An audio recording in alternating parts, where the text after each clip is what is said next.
Hello, and welcome to another episode of the Easy English Podcast, your go-to source for mastering English without the stress, without the overwhelm. I'm your host in presenter's name, and today we're diving into a topic that I'm sure every English learner can relate to: how to learn English easily. Whether you're just starting your journey with the language or you've been learning for a while and feel stuck, this episode is for you. Today, I'll be sharing insights, tips, and a lot of practical advice that will make your learning process smoother, more effective, and, most importantly, more enjoyable. Before we dive in, I want to take a moment to introduce myself properly for any of our new listeners. My name is Presenter's Name, and I've been teaching English for over a number of years. Throughout my career, I've helped countless students from around the world, just like you, reach their English language goals. And I know from experience that learning a new language doesn't have to be a painful, tedious task. In fact, with the right approach, it can be quite fun, almost like a game. And I know you're probably wondering, a game? Learning English is a game? Yes, I'll explain exactly what I mean in today's episode. But first, let me give a little background on this podcast. The Easy English Podcast is here to give you practical tips, strategies, and motivational stories that keep you inspired on your English learning journey. Each episode, we break down a topic related to language learning and go deep, not just talking about the what, but also the how and the why. You'll walk away from each episode with actionable tips that you can start using right away.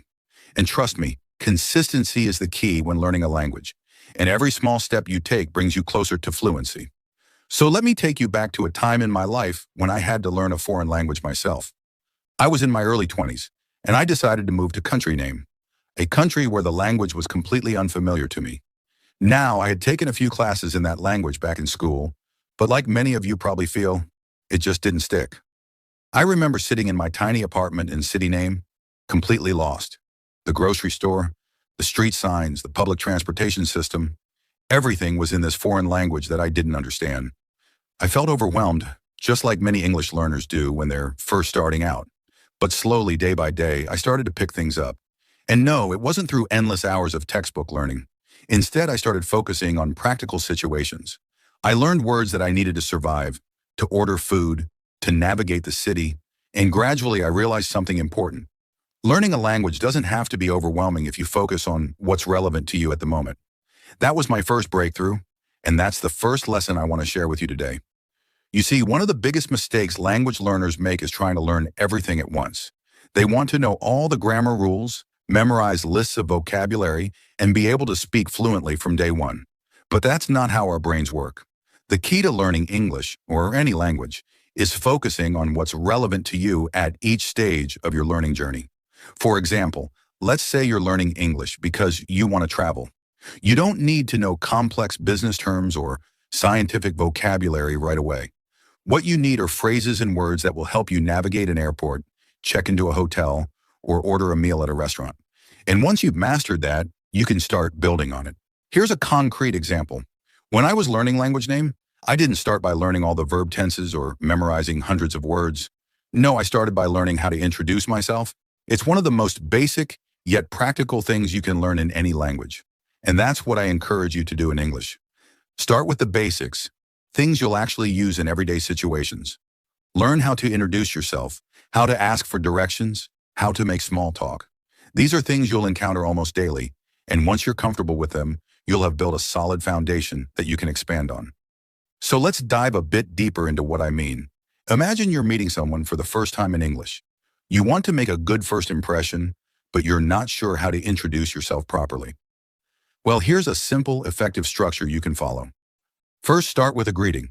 Something as simple as, "Hi, my name is your name." This is basic, but it's the foundation of every self-introduction. Next, give a little information about yourself.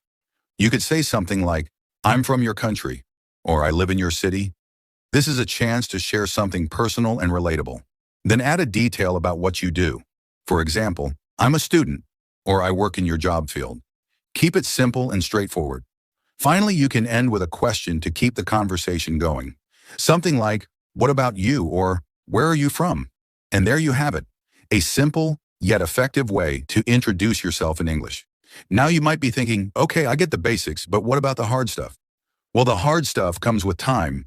The more you practice these basic interactions, the more comfortable you'll become, And before you know it, you'll be able to have longer, more complex conversations. Now, here's something I really want you to understand. Consistency is everything when it comes to learning English. It's not about how much time you spend in one sitting. It's about showing up every day, even if it's just for 10 or 15 minutes. Research shows that people who practice consistently, even for short periods, learn faster than those who study for hours at a time, but only occasionally.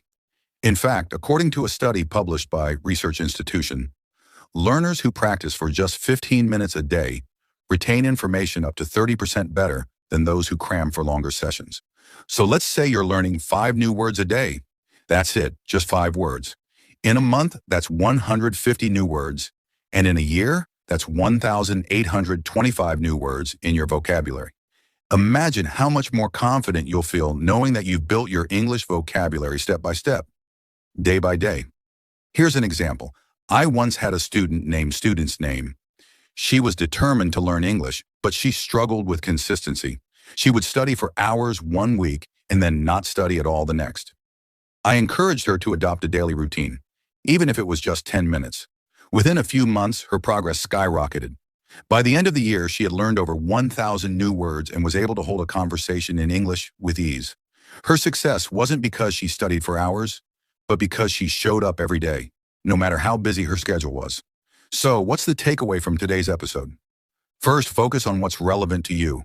Start with the basics and build your foundation. Second, be consistent.